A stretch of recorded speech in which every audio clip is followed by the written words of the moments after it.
We create our own reality. We create that reality from our perception of reality, conscious perception, and 95% of human behavior comes from subconscious perception. Have we been in those states of awareness before where we weren't limited to this perceptual cage that we are in largely in the mass population? We are living in a fake reality. We're living in the equivalent of a virtual reality computer game. What I call prime reality was the state that I was talking about, because we were at one point aware that we are consciousness.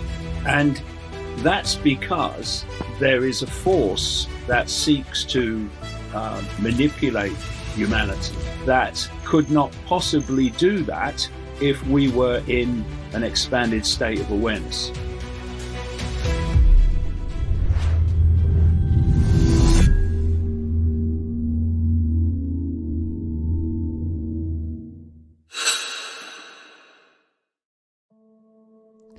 Over the last few years, this podcast has been about one thing: exploring the deepest conversations on consciousness, transformation, and the unknown. But there's always been something missing. For months, my team and I have been working on something that finally fills that gap.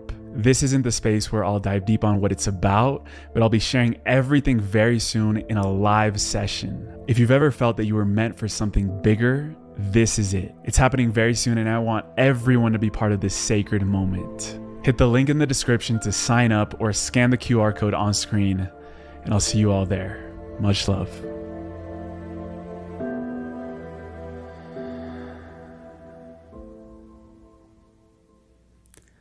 David Icke, welcome on Just Tap In, brother. What are you most excited about and hopeful about for what is currently unfolding with humanity and where we're headed in the future? My ambition in this interview is not to melt, to be honest, because it's a very, very hot day in England. So if you see me going dark here and dripping, that's the reason. It's not stress. So what do I want for humanity? Well, people talk about solutions. What's the solution? And I don't talk about solutions because solutions tend to lead to more problems in search of more solutions. For me, the way to change something is to look for the cause of why what you want to change is happening, is possible. And all the way through this, I'm in my 36th year of researching this and writing about this now. There has been a very common theme, and it happens and spans the dimensions. And that is that there is an effort, a long time effort, to isolate what you might call incarnate consciousness from its infinite, expansive self, the real I, which is just consciousness. It's not a form. Form is the way that consciousness experiences different dimensions of realities, yes. If I was in my pure consciousness form here, I couldn't tap the keys. I couldn't pick up this glass because my consciousness is on a completely different frequency to this world of materialism. So we take on a vehicle that has the same, as within the same frequency band as that we wish to interact with. So there are endless forms that we take to interact with different realities, different bands of frequency, if you like. But in the end, we're none of those things. They are vehicles to experience. What we are is consciousness, spirit. These words are necessary for communication in our reality, but really they're almost beyond words. It's a state of being aware. And the question is, how aware? You can be, in the end, if you become expansive enough, you could become infinitely aware.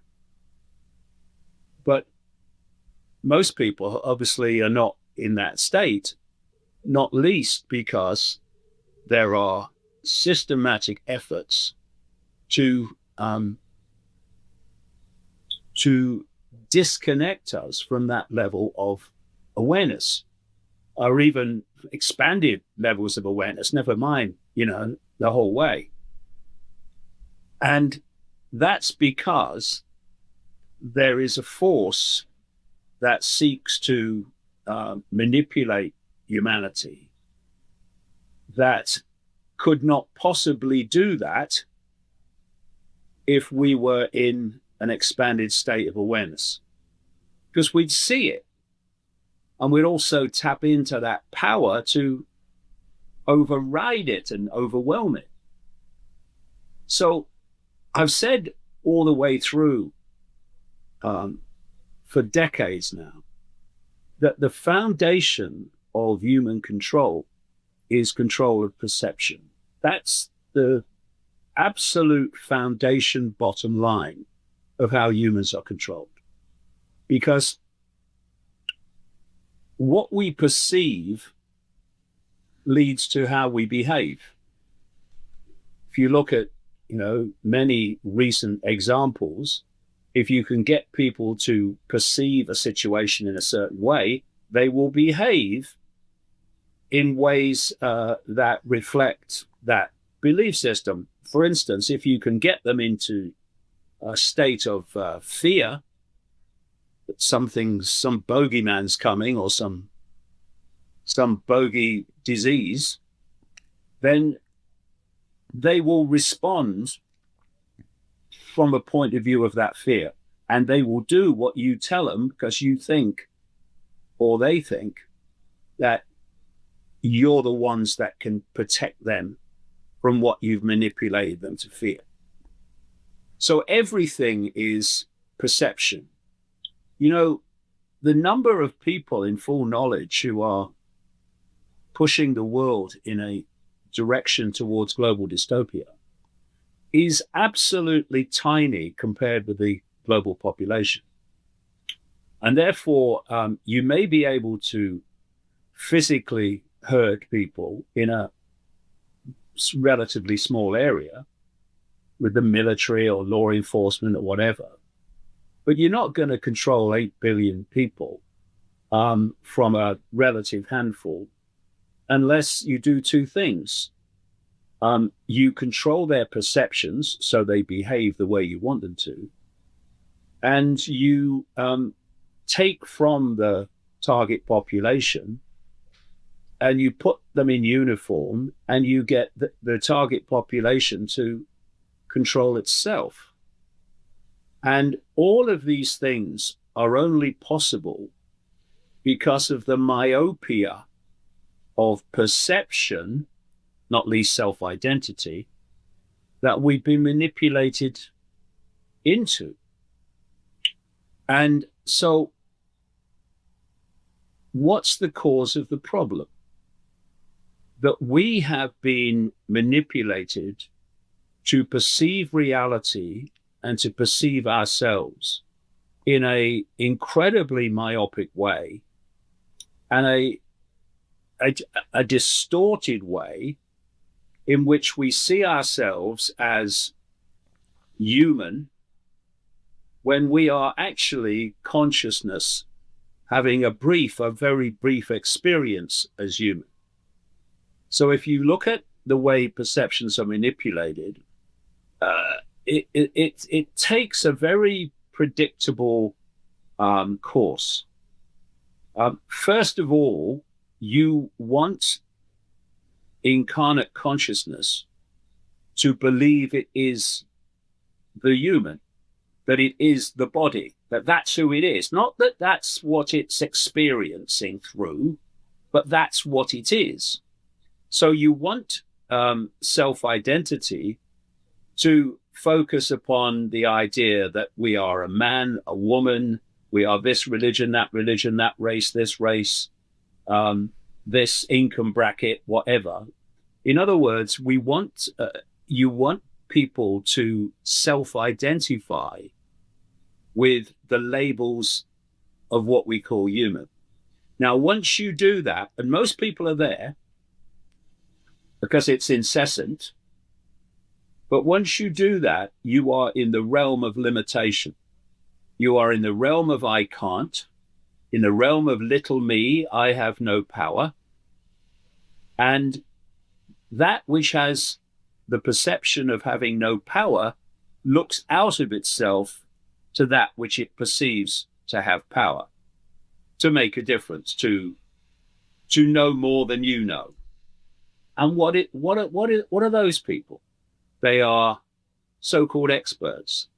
They are academics. They are scientists. They're doctors. They're politicians, etc. So the idea is that you first of all convince people that all they are is a human and that they have no power, and then they look outside of themselves for that which they think has power, and suddenly you have the very dynamic, the top-down hierarchical structure of control that has run this world throughout known human history. You know, if you look at what we know of human history, or what we think we know anyway, there's a simple question that comes from it. Why is it that throughout this entire period that a few people have always controlled the many in a hierarchical structure of power? Why is that? And the answer is because the mass of the population has been convinced of its powerlessness, convinced of its subordination to that which it thinks has power, and the ability of the few to continue to manipulate people to have that perception of reality. Simple thing. If 8 billion people, not even 8 billion, even a fraction of them, said, no, we're not doing what the few tell us. We're not doing what the top of the pyramid tells us. We're not doing it. What power does the top of the pyramid have in that sense? None. It has none. And therefore, the answer is staring us in the face. We cease to cooperate with our own enslavement. But people don't do that because they know their place, or think they do, that they're in this hierarchy and they're up there and they call the shots and we're down here and we basically do as we're told. And that perceptual dynamic has gone on throughout human history, which is why the few have always controlled the many and continue to do so. And so removing the cause is to engage in a total reevaluation of self-identity, in the sense that you stop identifying as a human, just a brief experience, and you start identifying as an expression of infinite awareness, having that brief experience. And I can tell you from my own kind of story over the last 36 years, that when you do that, everything changes. Because another massive part of this a crucial part of this control is to keep from us the true nature of the I, but also the true nature of the reality that we're experiencing. They want us to believe that this is a physical, solid, material world. You only got to look at quantum physics to see that that's not true. You go deep enough into the atom, into any of these so-called building blocks of material reality, and you find that they're not material at all. So we are, first of all, in a situation where the few, the inner core, know what this reality is and how it works, and they just want to keep it from us so that we go on through our lives believing that the world is as we appear to experience it, when it's not. And if you have the knowledge that of how the world is and what the world is, and your target population doesn't know that, you are already in a phenomenal position of power over the mass of the population. And so we have two worlds. We have one world, which is what I call the global cult, which is a network of secret societies, fiercely compartmentalized. Even most people within the secret societies don't know what the real game is. And that global cult, which is like a you can imagine like a spider's web around the planet of secret societies and seven secret groups with an interlocking leadership ultimately. Through that network, at the inner core level at least, this knowledge of what reality is passed on from generation to generation. So they know what they're dealing with and how it works.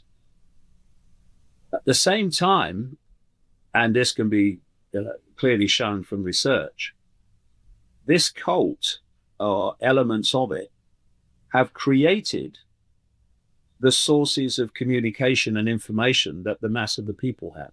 Education, the media, on and on. And the idea is that while the greater knowledge is passed on through the secret society network, the population in general is kept in ignorance of that knowledge. And what's emerging more and more, I've been writing about this for decades now, is that we create our own reality. We create that reality from our perception of reality, conscious perception, and 95% of human behavior comes from subconscious perception. And so the way it would seem to work, and this would start to explain some of the strange happenings within quantum physics, is that our perceptions are generating a frequency. They're generating an energetic field that relates to the nature of the perceptions. So if we are in a state of depression or resentment or hatred or fear, anxiety, we're generating a low, slow frequency. And if we're in a state of love and a state of joy and appreciation, we are in a high, fast frequency. And the difference between the two dictates the nature of our reality, because that field of perception, that field of emotion and thought that we call perception, is interacting with the quantum realm, and it is manifesting in the physical world a reflection of that state of being, that state of perception. Give you an example. If you are in a perceptual state, in a self-identity state that says, I have no power, I have no control over my life, that's what you believe, then that goes out as a frequency, interacts with the quantum realm, and manifests in a so-called materialism, a reflection of that perception. And so people then experience the fact that they have no power. My experience, look, I have no power. Everything I try, nothing works, and all that. But they don't realize they're in a feedback loop, that their perceptions are in a feedback loop with the quantum realm that is manifesting their reality. Now, this is a key, and it's fundamentally what this global cult wants to keep from us, because they're using it. They know that if they can infuse our perceptions of reality and our perceptions of self, not least I have no power, they know that through that feedback loop, once they've got our perception, they've got our experienced reality. So if you look at, for instance, religion, well, look at anything in this reality, and it's all about subordination. And once you are in a mode of subordination in any way, shape, or form, you are interacting with the quantum realm and manifesting a state of subordination. You're creating your own reality. And these manipulators, the inner core, know that.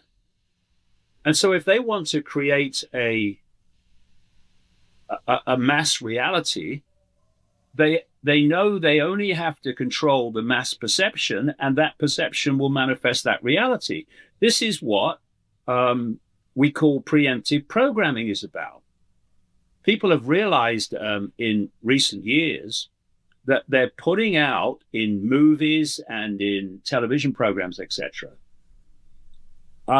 a future, like a prediction of the future. It might be sci-fi, it might be AI control, it might be all these things.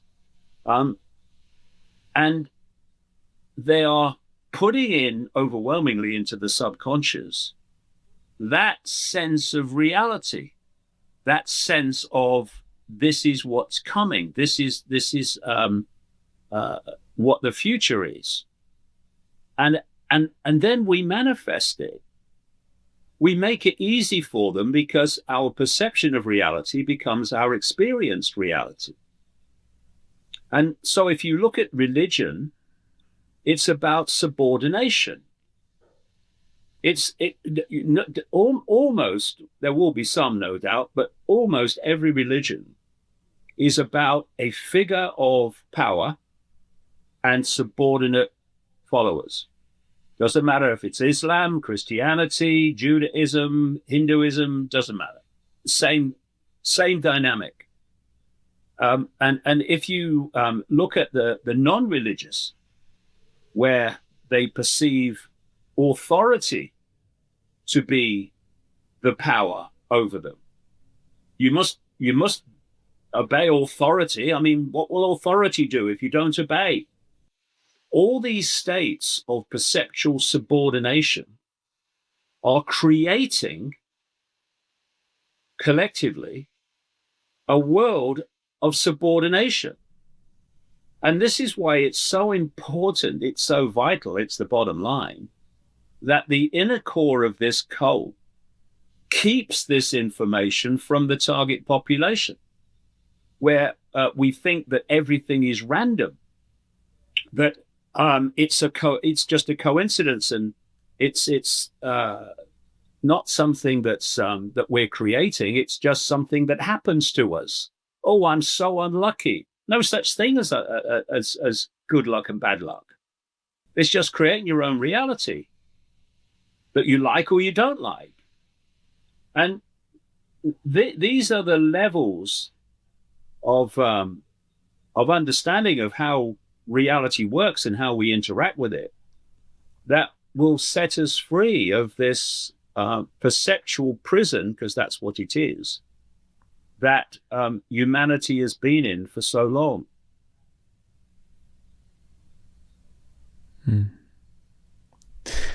To really sum that whole message up, I want to read a quote of yours that is, "When we free our perceptions, we free our lives. If enough of us do it, then the world becomes free into a world that instead of being a prison, can become the paradise that it once was and can become again." I'm really curious to know where that part of the paradise that it once was came from.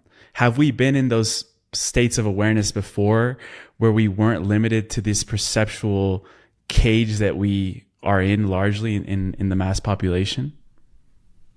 Well, this is something that I've been looking at and researching very, very deeply in the last few years. And I produced a series of books, like what I call my reality trilogy: The Trap, The Dream, and The Reveal, looking at all this.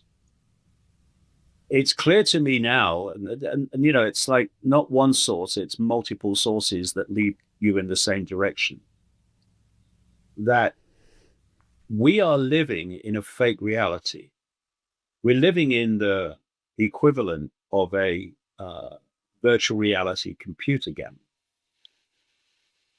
What I call prime reality was the state that I was talking about in that quote of like we once were, because we were at one point aware that we are consciousness.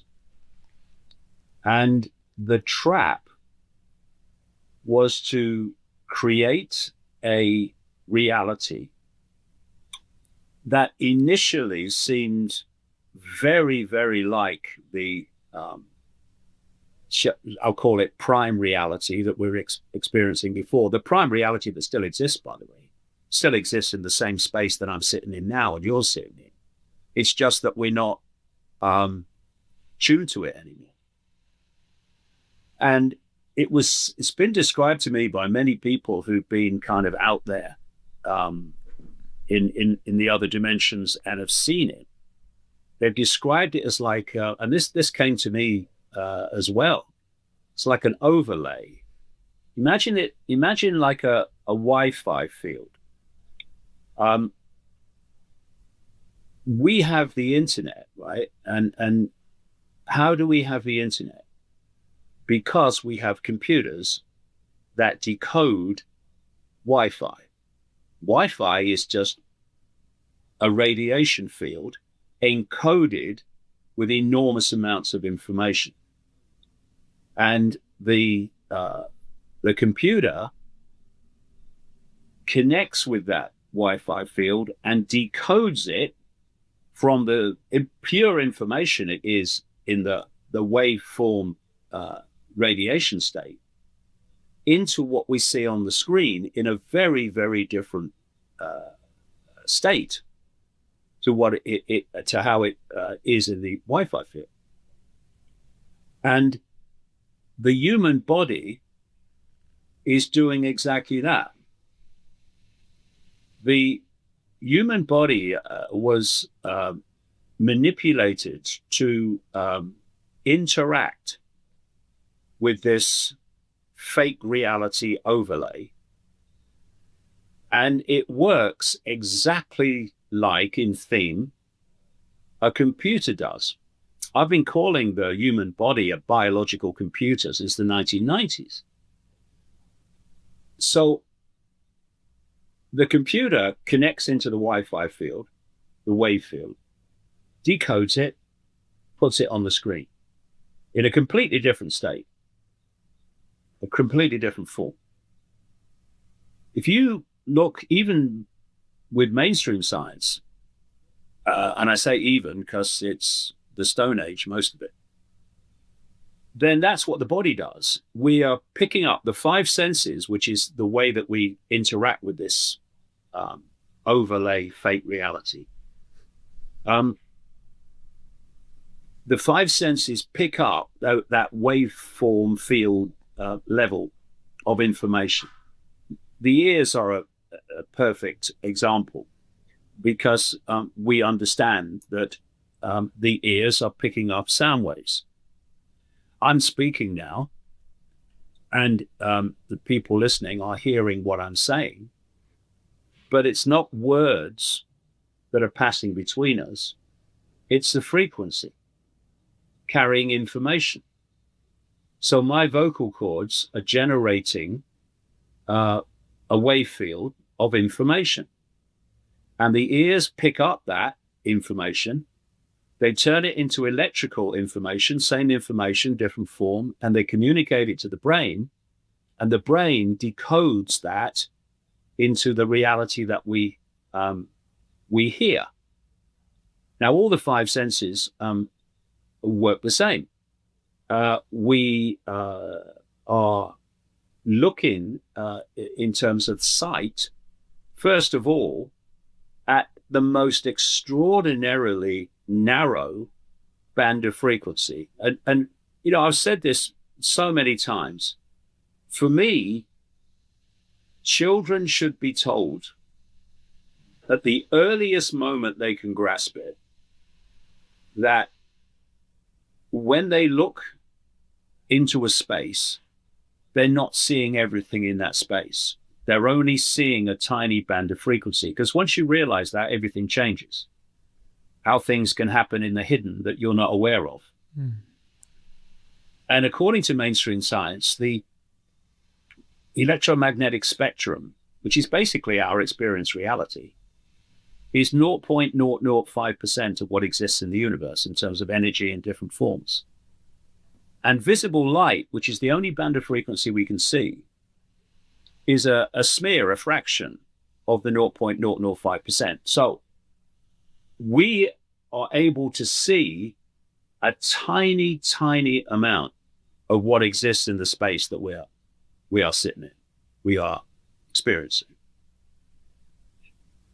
And so therefore, from that point of view alone, we are bordering on blindness in terms of what is happening in the space we're experiencing. But what's happening with sight is that we're picking up frequencies.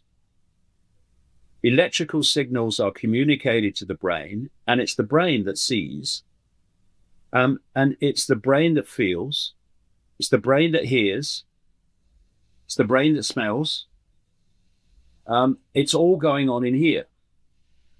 And so when my son was in hospital a long time ago with a broken leg, I was talking to the doctor, and they were developing, I suppose it's widespread now, a method of pain relief which was based on stopping the point of impact communicating with the brain, breaking that communication.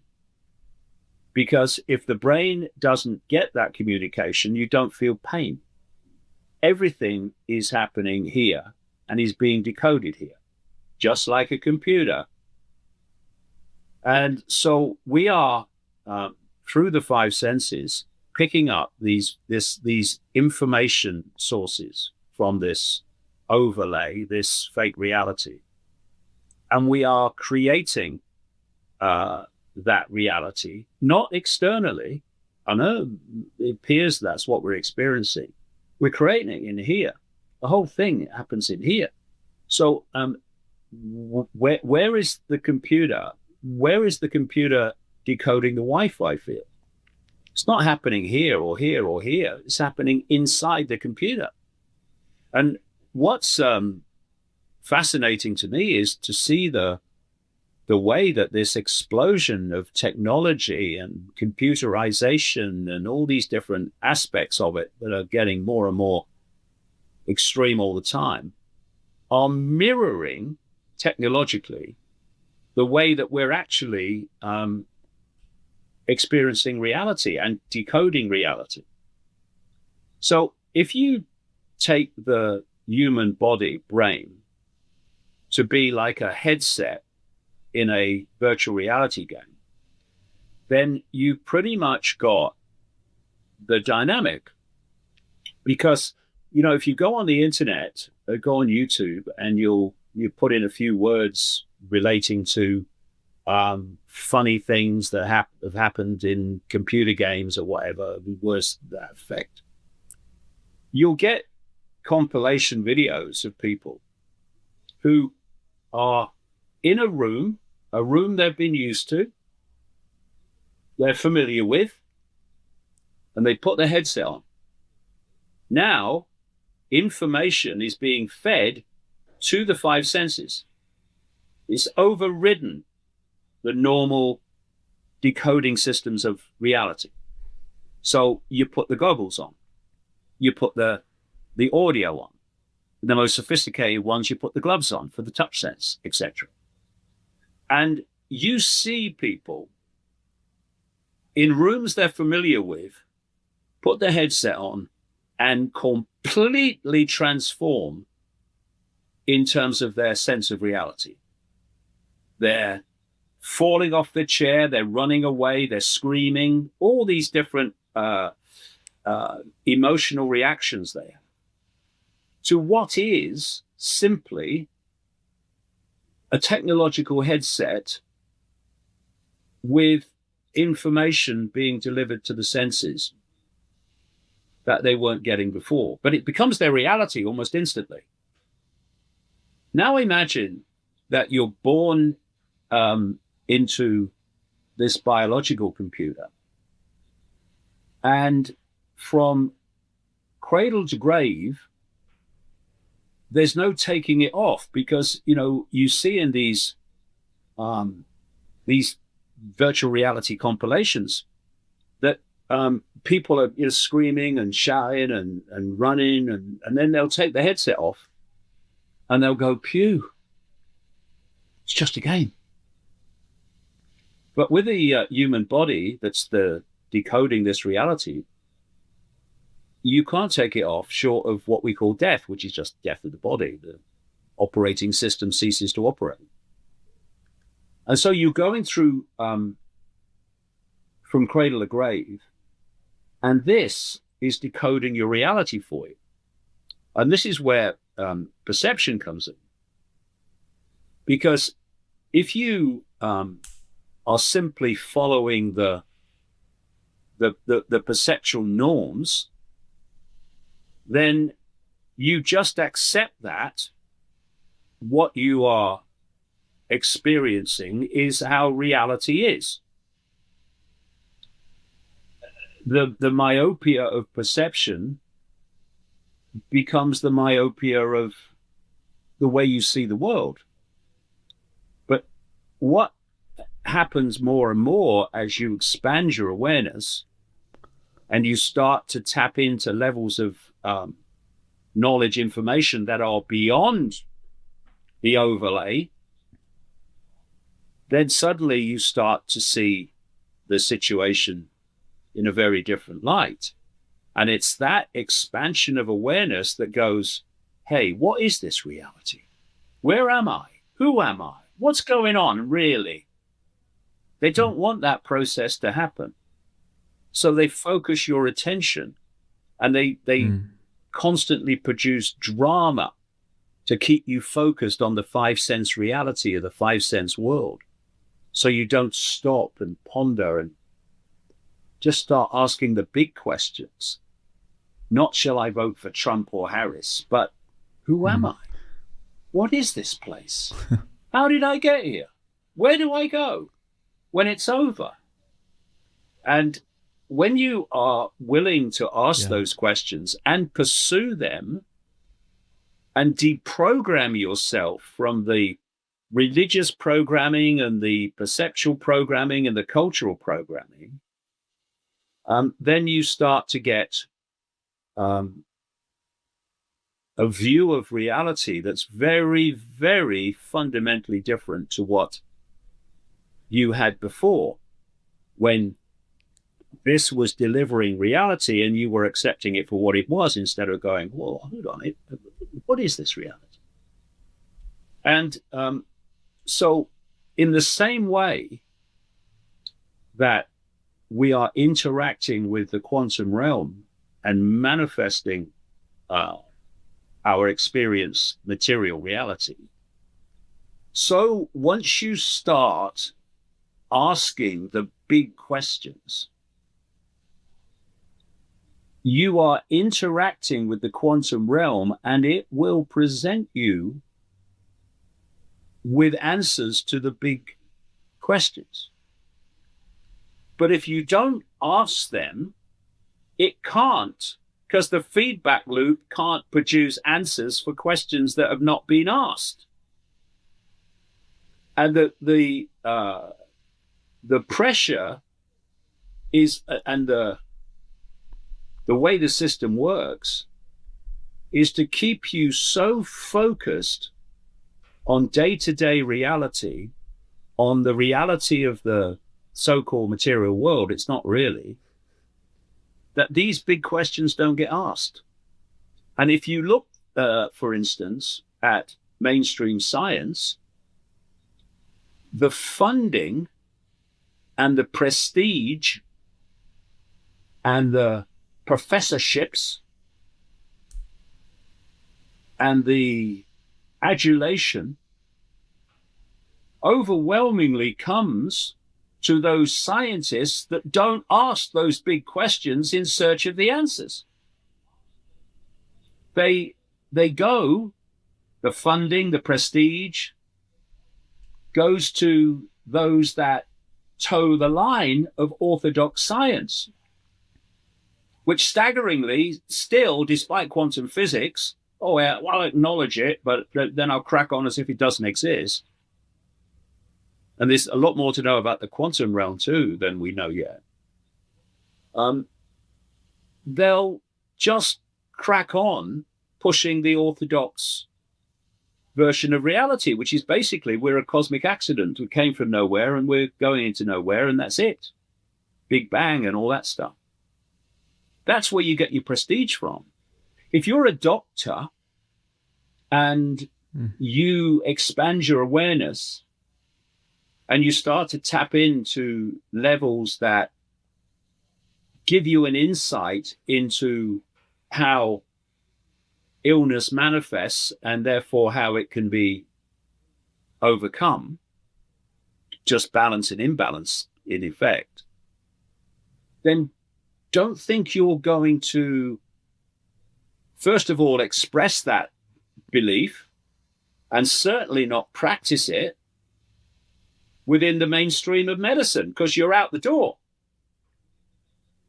So what the system has done has set up a system of reward, prestige, survival in these various professions based on going with the orthodoxy and not questioning it.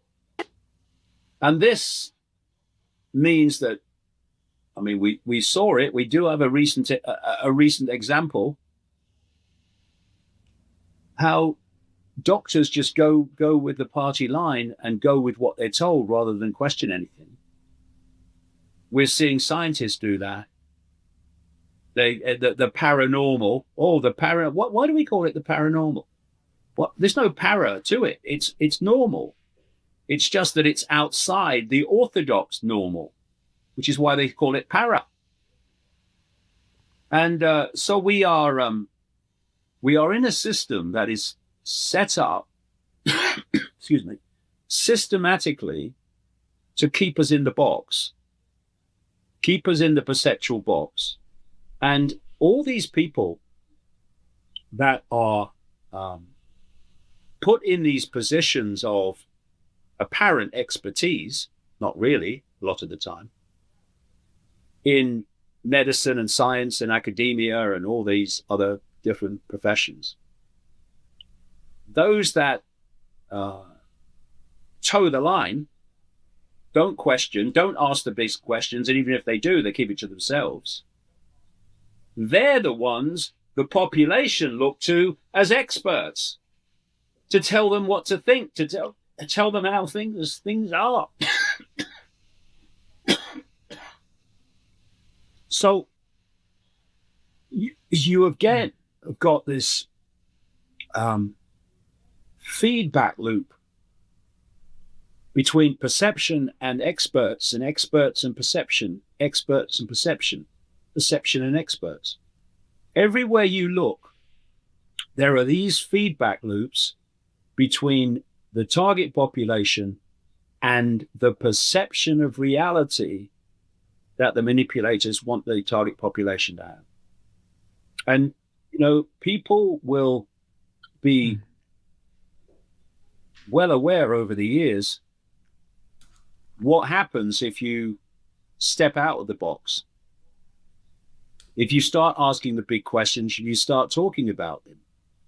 So people can even think you're crazy, but they certainly dismiss you as a kook, crazy, pseudoscientist and all the rest of it. And so there is many years ago, back in the 1990s, I used to make the point that humans have out-sheep the sheep, because at least the sheep need a sheepdog to keep them in line. Humans keep themselves in line. And they keep themselves in line by accepting what they're told about reality, what they're told about their self-identity, what they're told about events. And anyone among them that steps out of that, I know this from long experience, and starts questioning these norms, it's not necessarily the manipulators that target you, though they do that sometimes. It's the population that target you. And you can see this with religion, where different religions with different belief systems, look at the conflicts and the wars we've had between people of different belief systems, because they actually the same belief system in a different guise, because they believe that what they believe, everyone should believe. And what is that, if not exactly what people like me have experienced, where we're abused and ridiculed for having a different view of reality to the mass of the population. Everywhere you look, you see this same recurring theme of perceptual infusion, not least through intimidation and repetition. If you come out of the womb and your parents, who've been through the same system you're about to go through, start impacting upon your perception, and then you go to school, and now a teacher is first of all dictating your life, when you have to be there, when you can leave, when you can go to the toilet, when you can eat, when you can talk, but also impacting upon your perception of reality by what they're telling you reality is in all its different forms. And then you go on to university or college, and the same thing happens, but at a higher level. And you only pass your exams overwhelmingly if you tell the system what it's told you to believe. And then you go out into the world, and you're meeting people who've been through the same system that you've just been through, but earlier. And everyone's supporting the belief of everyone else that this is how reality is. This is what the world is. This is how it works. They may differ in the detail, but the basic themes are the same. And you turn on the media, and the media is telling you the same stuff that the school told you, and the university told you. And scientists are coming on the TV and telling you the same, and academics and doctors. Is it any wonder that people go through their entire lives believing something that is complete crap? Provably so. Of course, they'll believe it. What breaks that cycle, and here we come back to causes and removing the cause. What breaks that cycle is if you expand your sense of awareness out of this reality, this fake reality, what the Gnostics used to call the bad copy reality. And you expand it out beyond it, because then you're starting to tap into levels of information, awareness, insight that you won't get from the matrix, if you like, from the simulation. And that is what we truly call awakening. What are you awakening from? You're not awakening to something, because you're already that. You're awakening from the fake reality that's been instilled in you from cradle to grave. And suddenly the world looks a completely different place. You will have been through this process, as anyone who awakens from the coma goes through. And you you start to say things like, I've had this said to me so many times, why couldn't I see it before? It was so obvious. Because you were getting your information from the matrix before. Now you're getting it from beyond the matrix. Now the world looks very different. And so you see David, you see the reason why the effort is constant and incessant to hold us in a limited sense of perception, a limited sense of the possible, a limited sense of everything, because they have to keep us in that perceptual box. Because if they don't, it's over. We are able then to see what we couldn't see before.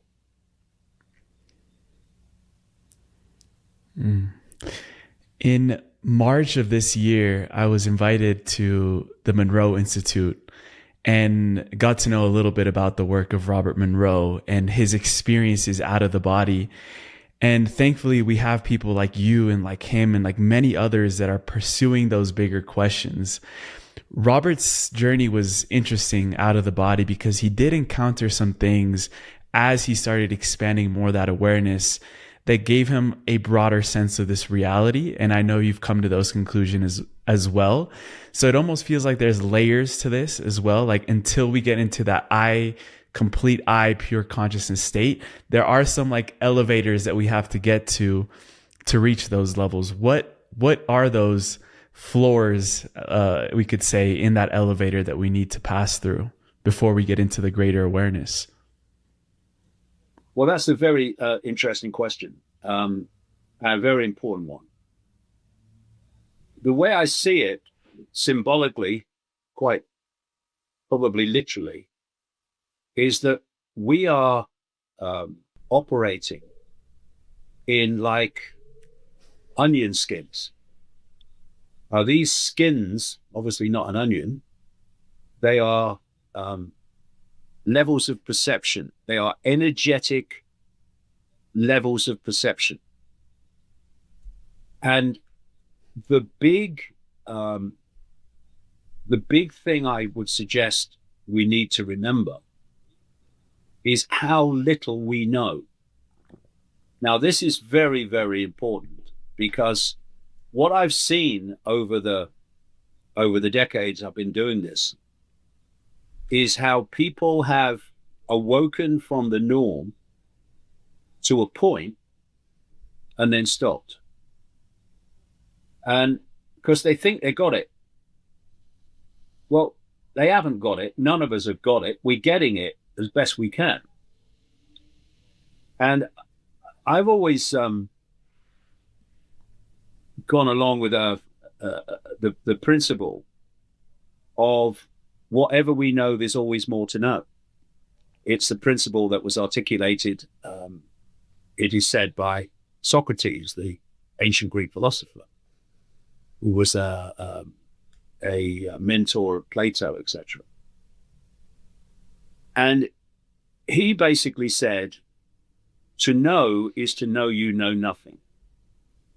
That's basically what true knowledge is. And this is vital for this reason. When you stay and keep to that reality, that sense of reality, there's no point where you say, I've got it, and you start to coagulate into like an eddy in the river. River's flowing past, but you're now a whirlpool going round and round and round because you got it now. Well, you ain't. You know, I've watched the so-called alternative media since the COVID period that has come in and basically hijacked the central core of the alternative media. The algorithms love them. I wonder why. Her funding loves them. And what they've done is they've come in with the belief that politics is it. Politics, support Trump, he'll sort it. And, you know, Trump is not even a smear on the scale of the conspiracy, which is founded on our whole sense of reality being completely different to what we think it is and we experience it as. And they've fallen into the trap, actually at quite a low level. They've realized there's some kind of conspiracy going on and then stopped. It's the deep state. That's the conspiracy. No, that's an expression of it. It's not it. It's an expression of it. Because they've got this idea that they got it. And what I've done over the years and still do to this moment is whatever I know there's always more to know. The one thing we know for sure is there's always more to know. And so you might grasp levels of it, but there's always more to understand. So you don't drop into the eddy. You keep flowing with the river because you're looking for what you don't know. And that means that you keep going deeper and deeper and deeper into what people call the rabbit hole, because you know that there's no point in this life where that's going to stop if you pursue it. And what tends to happen is, like in the early 1990s, I uncovered this global cult and how it works and how the manipulation of the material world happens. But I knew that that was only one level of it. So what don't I know? And then it takes you into levels where there's a non-human force, like an astral force, that's manipulating humanity via this global cult. And then you go into levels of the fact that this reality is a fake reality and it's actually a simulated reality, very much akin to the Matrix movies. And that happens because you know at any point there's always more to know. If you're not aware of that, or you don't live that, then you stop. So peeling off these perceptual levels of the onion skins can be broken by that awareness that there's always more to know, because you don't stop. You might grasp something and then you go, okay, so what else is there to know? And you keep going deeper and deeper and deeper and deeper.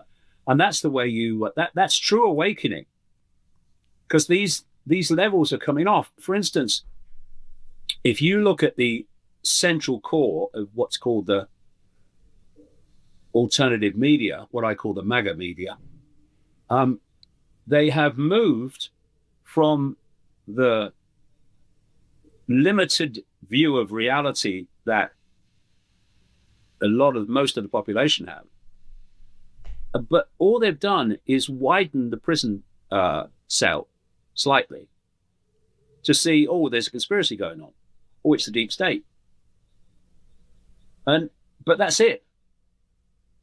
And what has to happen is all the bars have to go, and all the preconceived ideas have to go, all the preconceived perceptions, this is how it is, have to go. And then we free ourselves, we free our minds, we free our awareness to flow out beyond the simulation into knowledge and awareness that we never thought possible before. And the world starts to look a very, very different place. But when you do that and you talk about it publicly, you're dealing with a mass of the population. It is changing. People are starting to wake up. But you're still dealing with a mass of the population that will see you as crazy, that will see you as out of your head. What do you mean simulation? What are you talking about? And so you have to make a decision. Am I going to go with this? Am I going to speak out about this and take all that stuff? Or am I just going to keep my mouth shut and basically stay in the box? And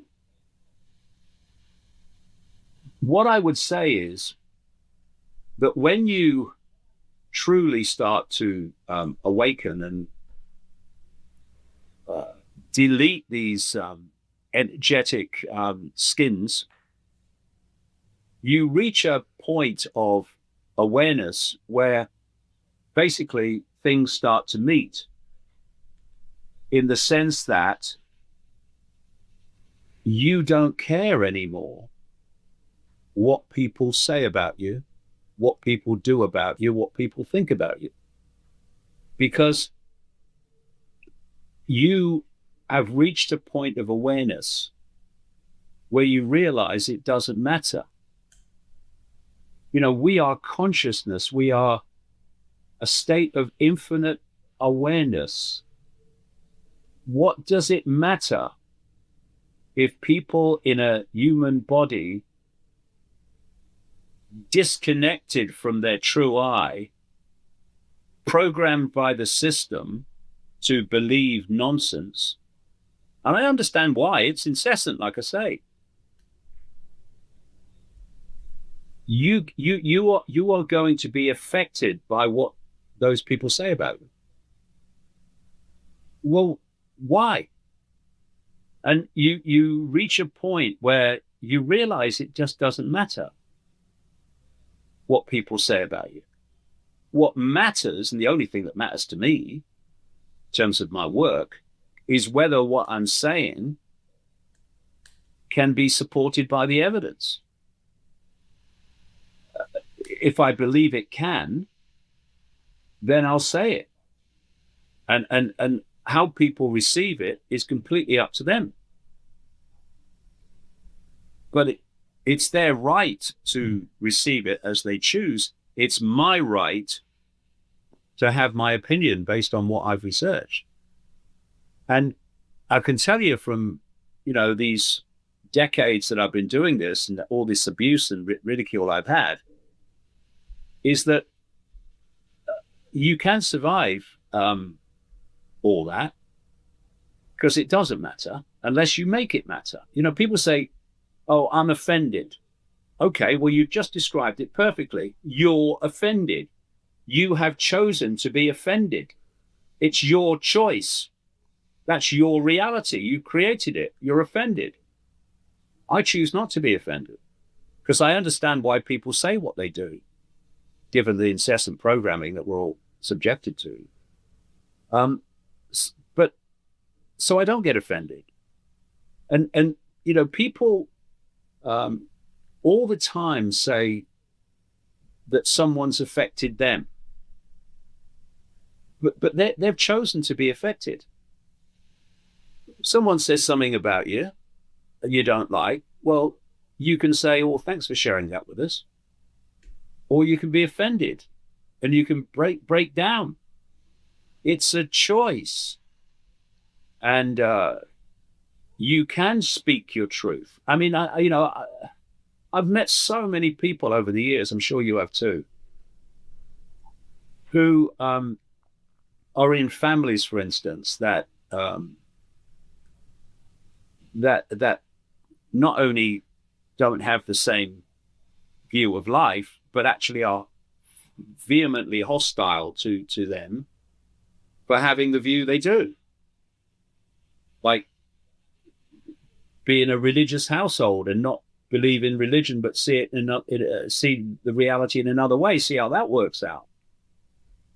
And the pressure all the time is to conform. And the question is, are we going to fall for that and can literally conform to that? Or are we going to say, no, this is my truth and I'm going to speak it. And if you don't like it, well, do the other thing, because that's all right. Because you ain't going to affect me speaking my truth. And, I hope that I'm a example, given the scale of ridicule I've been through in the last 36 years, that you can speak your truth. You're not saying that everyone's got to believe it. That's up to them. But you're speaking it. And you can survive so long as you realize it doesn't matter what people say about you. It doesn't matter what people do about you. What matters is if you can justify to yourself that what you're saying is true. And whatever you're saying is true, there'll always be more to know.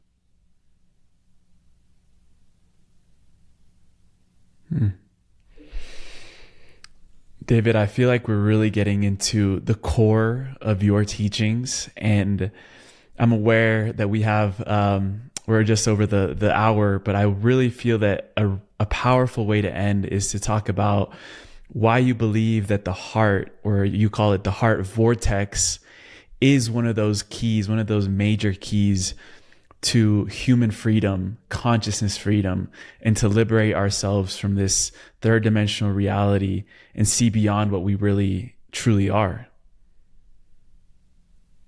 Well, the Gnostics from hundreds of years ago in Egypt and elsewhere, they left writings that were found in a place called Nag Hammadi in Egypt in 1945, become known as the Nag Hammadi Library. And first of all, they talk about this reality being a bad copy, and the quote God that people worship is actually the tyrant that created the bad copy, the simulation, as I would call it. But also they talk about the fact that we have a divine spark within us, and that divine spark, well, I mean, in line with what I've been saying, it's a good analogy again. That divine spark is encircled by these onion skins of perceptual layers and levels. And the divine spark wants to express itself, but it can't be heard for most people, because it's the people's perceptions, incarnate perceptions, are overwhelmed by the programming.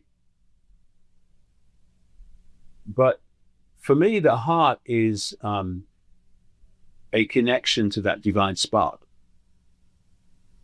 And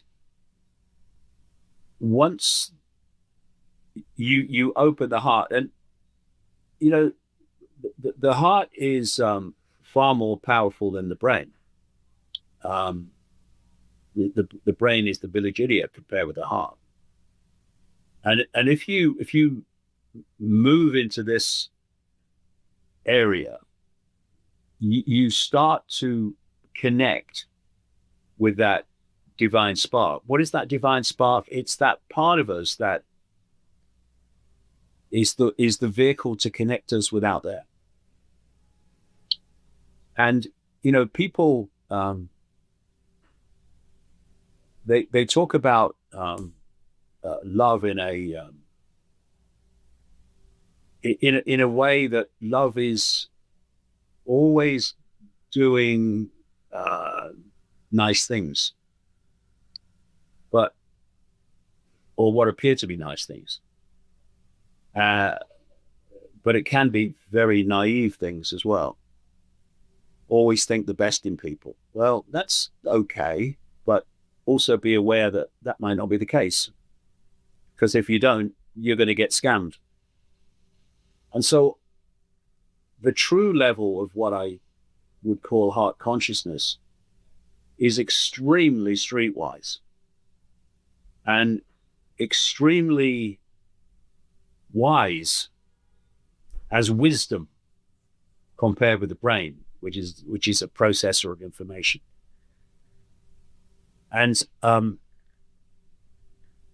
that heart wisdom is what can override the programming which is going on here. And if you look at society, the heart is targeted all the time. You know, you look at what I call these dramas, these wars, this suffering, these horrors that go on. They're all about closing the heart so that people just they cease to feel the emotional trauma they would otherwise feel or think they would. But that's only one level of the heart. Again, when you start to move through that into the and move these skins of perception away, there is another heart in there. And it's a heart that says, I'm going to do what I know to be right, no matter what the consequences. Because consequences or perceived consequences are what stop the vast majority of people doing what they know to be right. Because they go through a list of consequences, potential consequences. If I do this, what will happen? What will happen to me? What will authority do? What will my pastor say? But once you get into that deeper level of the heart, that pure wisdom, that is the observer, doesn't get caught in the drama. It's the observer, the wise observer. It will never say, what are the consequences of doing what I believe to be right? It will just do them. And that is the divine spark speaking, which knows that this nonsense that we call the world, this nonsense that makes us believe certain things and react certain ways, is all nonsense. It's all a manipulated game. It can see that. And so it starts to operate above it. From that level, it doesn't care what you say about it, because it knows it's all nonsense. And it certainly doesn't care about potential consequences for doing what it believes to be right, because it will just do it. It doesn't know any other way. To consider consequences is to consider not doing what you believe to be right. That level of the heart would never do that. And this for me, this is what takes us out there. What we call death. If you have a biological computer that's decoding this matrix into a sense of reality, then when it ceases to do that, like this computer ceases to do it, then the screen goes blank. It's not doing it anymore. And what do we say? Oh, my computer's died. Well, that's what happens. This is what death is. Death is the biological computer ceasing to function, ceasing to decode this reality. And suddenly you find yourself, as near-death experiences have in endless numbers, in a completely different reality to the one you were experiencing a few seconds ago. And it's because this has stopped decoding the matrix. And the way out is through this. Because if you remain attached to this reality and all the thought and emotional connections to it, then you'll hit this, what Buddhists call the wheel of samsara. You'll be back in, reincarnated back in, because this overlay, this fake reality, can only survive with a throughput of consciousness, awareness. And if you became aware of the nonsense, when you leave this reality, you're out of here, because you know it's nonsense. You know that the true self is a state of infinite awareness. So you're out, and you're connecting with that state of infinite awareness, because that's what you believe yourself to be. That's what you are self-identifying with. That's what you connect with, out. But if you still hold perceptual, emotional, mental connections to this reality, then you won't get out. You'll go into the wheel of samsara, because this force, this astral force, if it didn't have this trap to keep consciousness, souls, whatever you want to call them, it coming in and out of this reality, then it would run out of people or run out of souls very, very quickly, because you'd come out of the body and you say, well, so I'm not bloody going back there. I'm out of here. So they want to keep you in. And so this matrix, this overlay, has other levels too. And one of them is the astral level. And so it's like a fake heaven. And people or souls leave the body and they enter this fake heaven. They go to the light, the fake light, up the tunnel and all that stuff.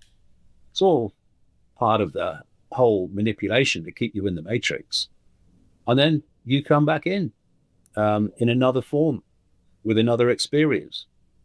And the reason that they do this, and there has to be a reason, obviously, is that they are feeding off our mental and emotional energy. This force, this astral force that's created this whole fake reality and its astral levels, the fake heaven, it's feeding off our energy. Every time that we feel emotion, every time we feel or think, we're generating energy, which relates to the nature of the emotion and the nature of the thought.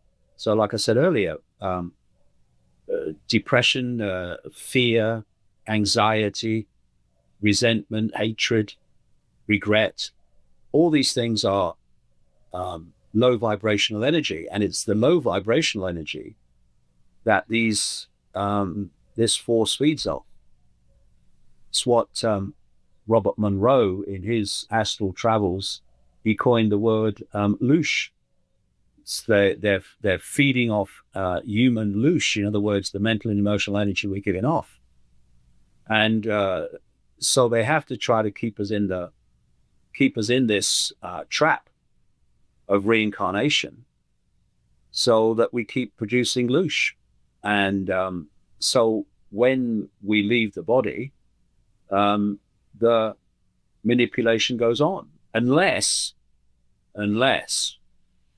we are aware by that point what the game is, in which case we leave the matrix, the astral level, all of it. We leave it in totality. But that is what they're trying to stop. And so, for instance, you talk to near-death experiencers, and they, of course, don't go into the wheel of samsara and come back in another form. They come back in the same form when their body is revived. So they don't see what's on the other side of the veil. They only see this side of it, in the astrally, this side of it. But they say how they see Jesus, or they see the figure of the religion that they believed in. And of course, in the human world, we're told to connect the light to God and spirituality. I've seen the light. And so when you leave the body and a light comes, you know, and some religious hero appears, who's not really, you do what they say. You go up the tunnel, or you go towards the light. You cross the veil, which near-death experiencers don't do, and you come back here. And I've written about this at great length in my recent books, having talked to and seen the experiences or experiences of people who, first of all, near-death experiences, yes, and the themes are very common. But also, I've talked to people and seen the recordings of people who say they remember the pre-incarnation point where they incarnated or just before, and they tell a very common tale too. And it's very clear that the wheel of samsara is very technological in nature. You know, we think all the astral must be, that's spirit, that's heaven. That's not like this. Won't have technology. Oh, it does. It's just in a different vibrational band than here. The technology that's coming in here to take over more and more, not least the fusion of humans with artificial intelligence, which is their big goal, is coming out of the astral. That's where it's coming from. It's coming out of the astral into the underground bases of the secret projects where they interact with these entities. And and then it flows into the public arena. And you'll notice that as this technological explosion has gone on, it's seamless. There's not a situation where people are sitting around a table strumming their fingers, waiting for the next level of technology to be invented or discovered. It just one thing follows the other, and it gets faster and faster and faster and faster. The advancement gets faster and faster and faster. Well, there's a reason for that. It already exists in the underground bases, the secret projects, and in the astral, and it's being played out in a particular sequence. It's like a carrot in front of a donkey. Here, kitty, kitty, kitty. You use a different analogy. Pulling you towards dystopia. On the basis of, the technology's advancing. Yeah, but why is it advancing in the way that it is? It's to control you. Because if you have a situation which the oligarchs of Silicon Valley and other parts of the world, China, they want to fuse humans with artificial intelligence. And that will mean that artificial intelligence will be doing human thinking and human emotional reaction. We won't even be controlling our own emotions anymore, or our own thoughts. They'll be delivered to us. Now, what do you think those artificial intelligence thoughts will not ask? The big questions. Who am I? Where am I? What is this place? Won't ask them. And that's the idea. It's been the ultimate goal all along, to create a situation where the human mind, human consciousness, is deleted from the perceptual process. So they don't have to manipulate information anymore. They don't have to suppress information anymore. You'll just get your thoughts and emotional reactions direct through artificial intelligence. You'll become basically a computer on someone else's internet. And that's what I've been warning about for decades. And look around. Donald Trump's pushing this so-called big, beautiful bill. And one of its, one part of it is that the states of America will not be able to regulate artificial intelligence for 10 years. Well, in 10 years, artificial intelligence will be running the world and being fused with humans.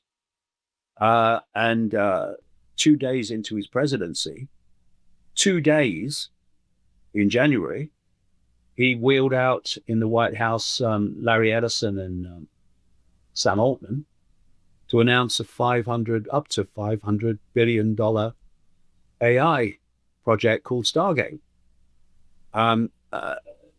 This is where it's going, and it's being orchestrated from the astral.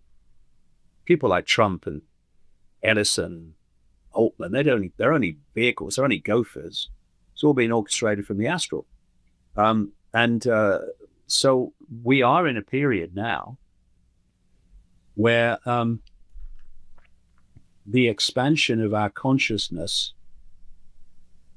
to beyond the limitations of this fake reality is absolutely vital, because that's where the answers lie. That's where the true self-identity lies, and that's where the insights lie. That's where the understanding lies. That's where our power to change things lies. Not in the matrix, beyond it. And the heart is a connection to get there. And but it's not. I'm going to be nicey because I want people to like me. Heart. And some people can misunderstand it, I would suggest, on that level. It's that deeper level of wisdom, of doing what you know to be right, irrespective of the consequences or what appear to be the consequences, potential consequences. You just do it. And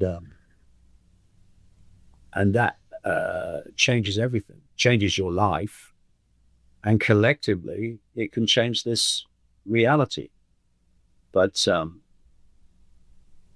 it's amazing to me. Well, maybe not when you see how it's done, but it's amazing to me how easy it is to control the perceptions of humans. And even now, the truly awakening are big time the exception, not the rule. And but what can you do? You do what you can. You do what you know to be right, and what happens happens. But you can see how the suppression of information on one side and the programming of perception on the other is a very, very powerful combination. But we're talking now. You can go on the internet if you're searching for the answers, and you can access this information.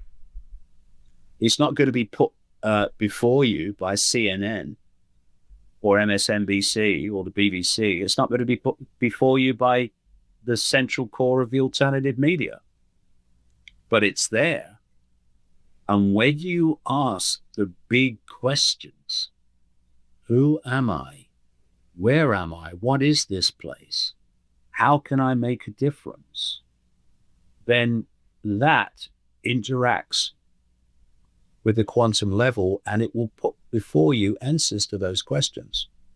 And you'll find yourself coming across information in a synchronistic way that you think is, oh, that's a coincidence. No, it's not. You've created it yourself. You've asked the question and you've meant it, not conceptually, you've meant it. And therefore, the answer's put before you. And it's before you because you've asked the question and meant it. If you don't ask the question, then you won't get the answer. And most people are not asking the question because they don't realize that it's a question that needs asking. And that's the power of program, power of suppression.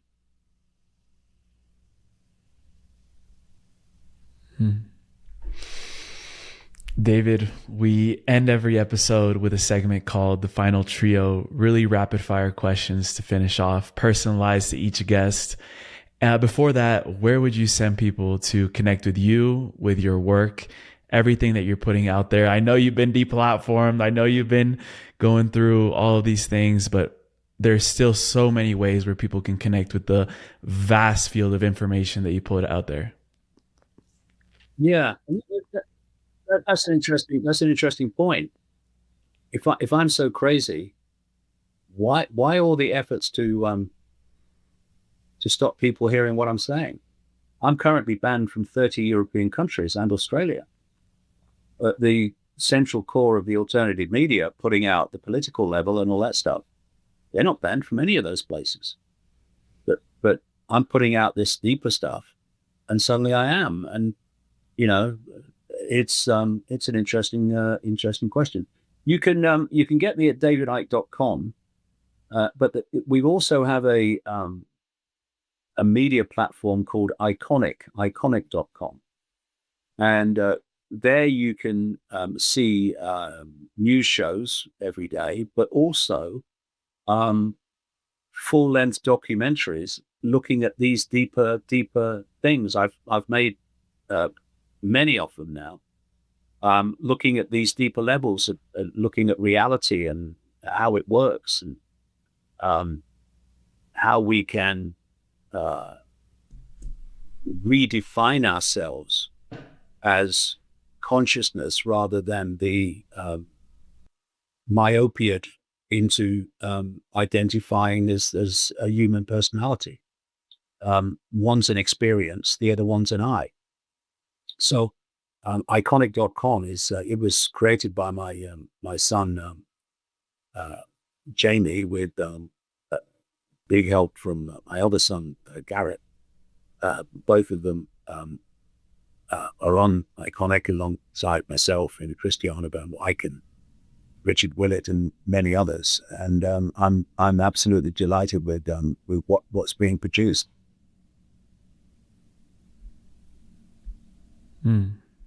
Beautiful. We'll put all the links in the description where people can go directly to that. And for the final trio, all these questions are personalized to the guest. You can answer them in any way that you want. But the first one is, what does the word conspiracy mean to you?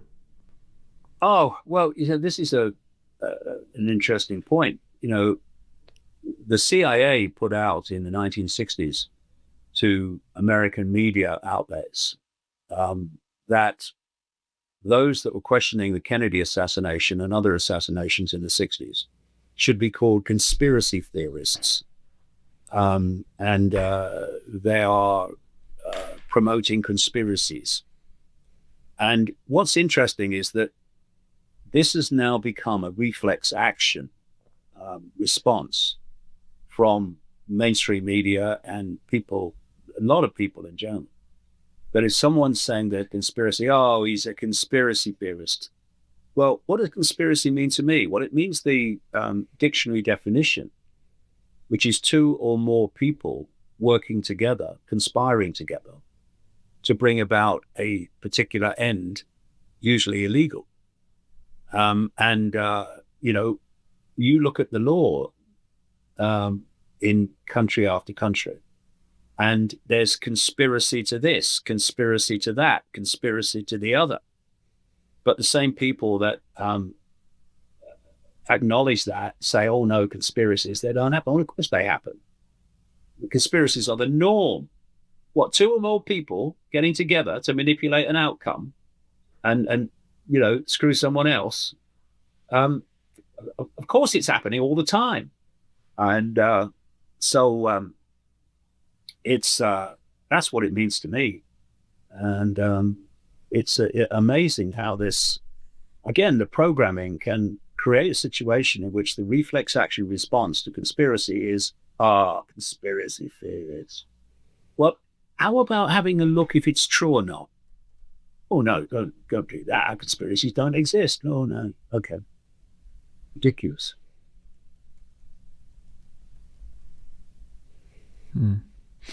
I was watching your documentary Renegade, the life story of yourself, and toward the end of that, you were on the pier looking out and you were seeing these children write the words freedom on the sand.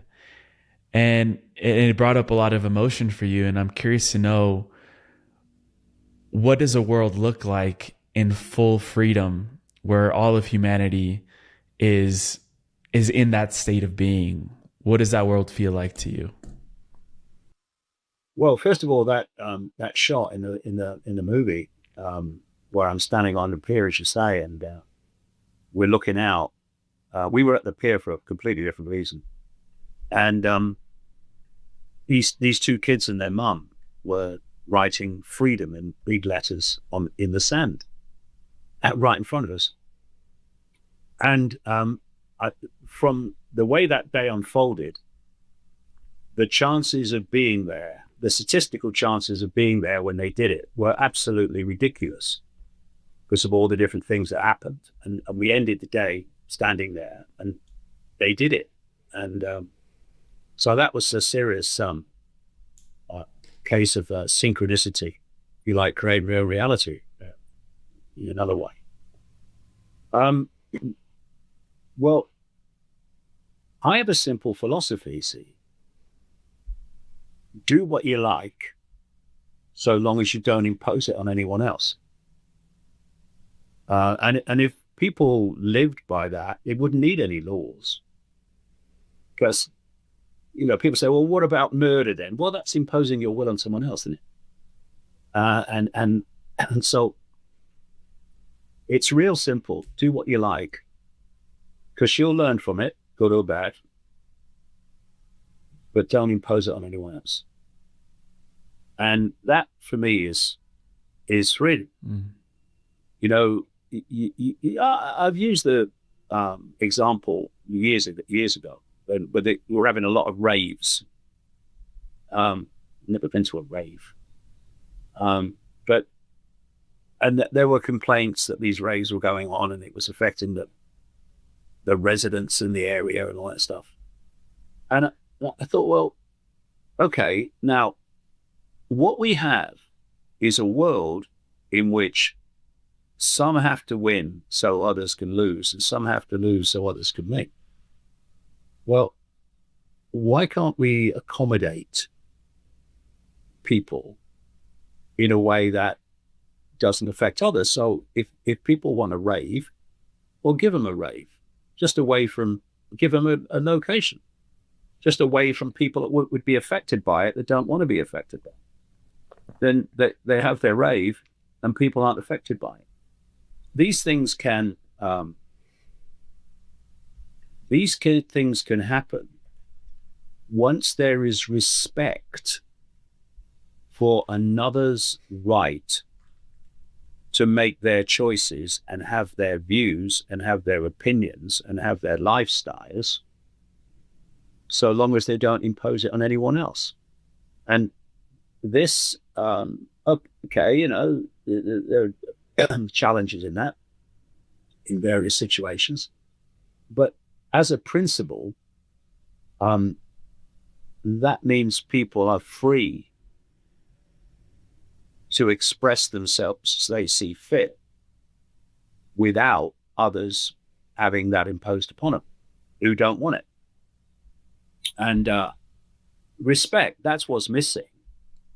You have an opinion that's different to someone else, so you get abused for it, or you get ridiculed for it. But if there was respect for the rights of everyone to have their view and lifestyle, then they'd say, I don't agree with you, but I support your right to say it, even though it differs from what I believe. It's respect is what's missing. And if we had that and were willing to accommodate other views and other lifestyles in terms of them happening, then we'd live in a different world. But we don't. It's so interesting because as we were talking about conspiracy and the word, a quote came to mind from one of my favorite books, which is The Alchemist, which says, when you want something, all the universe conspires in helping you achieve it.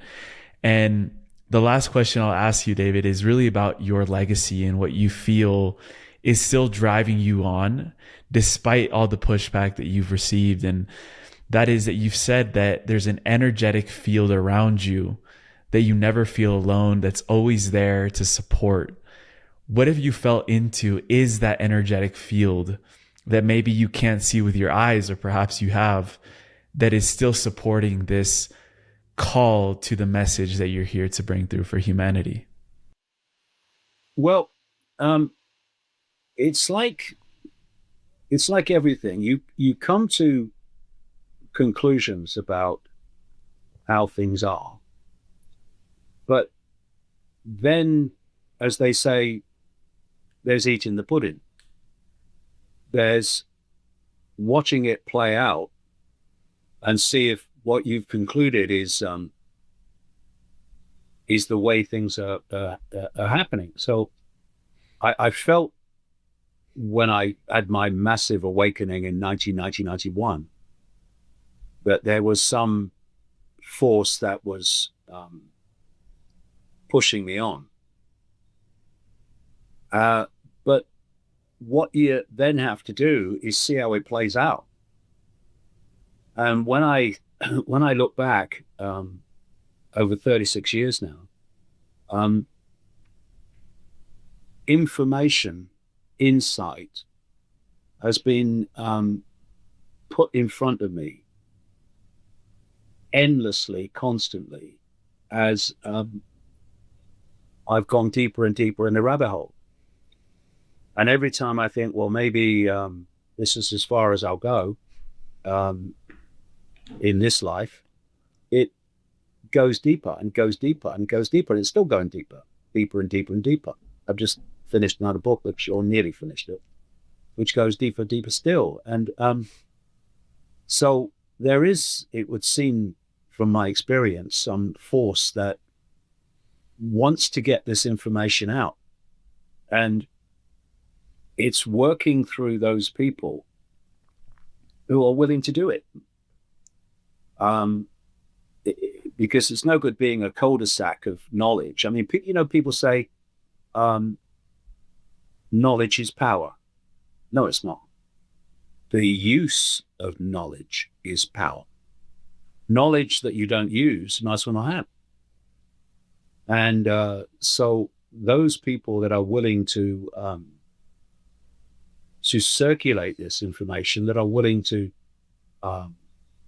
work to uncover it with help, it seems, they're the ones that will get the information. And also, again, I've had this insatiable desire to know, who am I? Where am I? What is this place? What's going on? How does it work? Why is this happening? Why is that happening? And this interaction with the quantum realm it also puts this information in front of me. And therefore, anyone can do it. Not about the chosen. It's about those that choose to do it, to pursue these questions, and to do it not conceptually, but to do it because they mean it, and the answers come. They do. So why do I keep going? Well, because I'm not done yet, and I won't be done until I leave this reality. Because there's no point when I will step back and retire. I might do things in a different way as time moves on, but I'll never retire. I'll never stop. Not least because I have this insatiable desire to know. And also because I have children and I have grandchildren, and I see all the other children and grandchildren in the world. And I don't want them to live in the reality, the experience that this force is planning for. And so what can I do? I can put information in front of people, and then they decide what they think of it and whether to act upon it. But the thought of not doing, the thought of just stopping and walking away and saying, I've done my bit, I'm retiring now. No way. And, over the years, over the decades, I've seen people come into this arena. I've seen them be flavor of the month for a while and then disappear. And if you really do have a grasp of what's planned, you don't walk away. It's impossible. I find it impossible anyway. You can't walk away. You can't walk away and get on with another life, knowing what's coming. And then every time you see the news, you think, oh, God, that's another step on the road. No, you do what you can for as long as you can. And I've always been driven in that way, and I still am driven. And I tell you, when I started out in 1990, there was no alternative media. It didn't exist. Just a few disparate individuals, different parts of the world.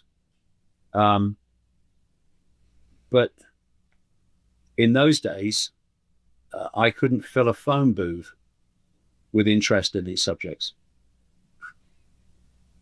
Nothing. I was talking to handfuls of people. Talked in New England to 5 people in someone's front room. Talked to 8 people in near Chicago once. And this is what it was like. And I know people think, the awakening should be faster. And I think that too, especially when we're looking down the barrel of an oncoming AI. But the number of people awakening, not awake, now compared with 1990, 91 is fantastic. And but what I feel is that they have been, not everyone, nothing like everyone, but large numbers of them have been, shall we say, have been collectively edited by this takeover of the alternative media. And they've been taken from the freeway into a cul-de-sac called politics is the answer. And they need to get out of that cul-de-sac fast and get back on the bloody freeway, and or back in the river, or whichever analogy you want to use, because there's one hell of a lot more to know beyond Donald Trump.